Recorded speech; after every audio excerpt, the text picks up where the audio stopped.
Viva! Trago-vos hoje 2 exercícios sobre reações de oxidação-redução. No primeiro exercício, vamos pôr uma barra de metal em contacto com uma solução aquosa de diferentes cationes metálicos e, conhecendo o poder redutor relativo de todos estes metais, vamos prever a ocorrência ou não de reação química. No segundo exercício este retirado de um exame, vamos fazer exatamente o contrário. Conhecendo as situações em que ocorreu ou não ocorreu a reação, vamos ter de ser nós, então, a estabelecer o poder redutor relativo dos diferentes metais. Vamos começar, então, o exercício. A melhor maneira de fazer isto é admitir, em primeiro lugar, que ocorreu reação. Ora, no caso do ferro numa solução aquosa em que temos o catião zinco, caso houvesse reação, nós teríamos o ferro a oxidar-se, ou seja, a perder eletrões. E ficaríamos então com ferro 2+, em solução aquosa, mais 2 eletrões. E neste caso, o catião zinco ia reduzir-se,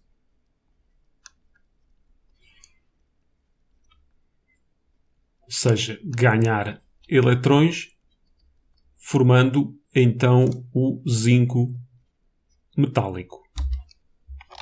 Temos então aqui as duas semi-reações, neste caso a de cima de oxidação e a de baixo de redução. Neste caso então temos o ferro a oxidar-se,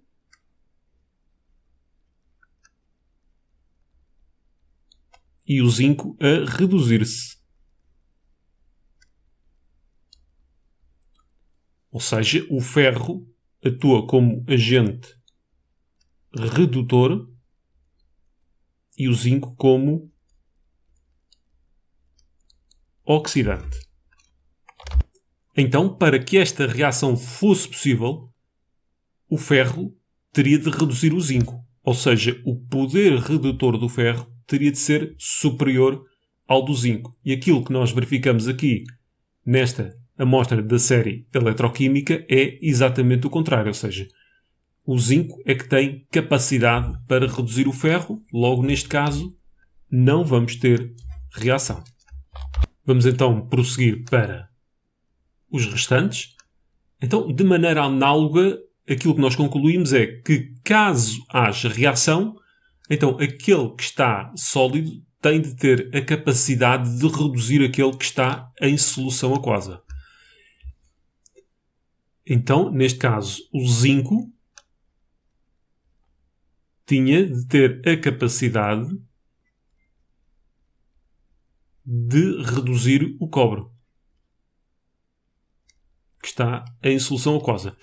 E, de facto, isso acontece. Ou seja, o zinco é, de todos estes metais, aquele que tem o maior poder redutor. Então, neste caso, iria ocorrer reação e o zinco ia corroer-se. Por fim, neste caso, teríamos de observar o seguinte, ou seja, a prata teria de reduzir o nosso cobre que está em solução aquosa. Ora, a prata é a que tem menor capacidade para reduzir os restantes metais. Logo, nesta situação, assim como na primeira, não ocorreria reação. Aliás, a prata é o exemplo de um metal nobre exatamente por ter fraca capacidade em oxidar-se, ou seja, é um mau redutor. No que respeita então ao segundo exercício, temos aqui um resumo das várias situações que ocorreram. Em alguns casos ocorreu reação e noutros não. O exercício pede-nos para que nós indiquemos qual dos metais tem menor poder redutor, mas nós até vamos fazer melhor que isso. Nós vamos poder ordenar por ordem crescente de poder redutor os diferentes metais.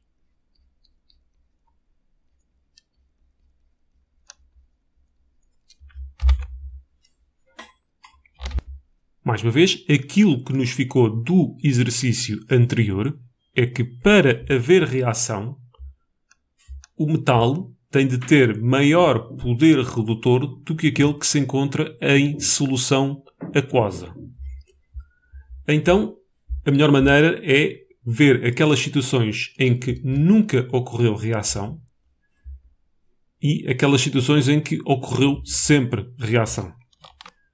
E aquilo que eu verifico é que, por exemplo, aqui no caso da prata, ela nunca conseguiu reduzir nenhum dos outros metais. Logo, será a prata aquele que tem o menor poder redutor. Na outra ponta, teremos o manganês. Reparem que o manganês teve capacidade de reduzir tanto o ferro, como a prata, como o chumbo. Então, vamos pôr o manganês aqui na outra ponta. Será ele, então, aquele que tem maior poder redutor. Resta-nos o ferro e o chumbo. Vamos ver, então, as situações em que eles estiveram em contacto um com o outro. Aqui, nós pusemos ferro em solução aquosa em contacto com chumbo sólido e não houve reação. Ou seja, o chumbo não teve capacidade para reduzir o ferro que estava em solução aquosa. Isto quer dizer que o poder redutor do chumbo é mais baixo do que aquele do ferro. Podíamos também ter vindo aqui e nesta situação houve reação, ou seja, o ferro conseguiu reduzir o chumbo que estava em solução e, mais uma vez, se prova então que o poder redutor do ferro é maior do que o do chumbo. Está feito o exercício. Obrigado por terem assistido.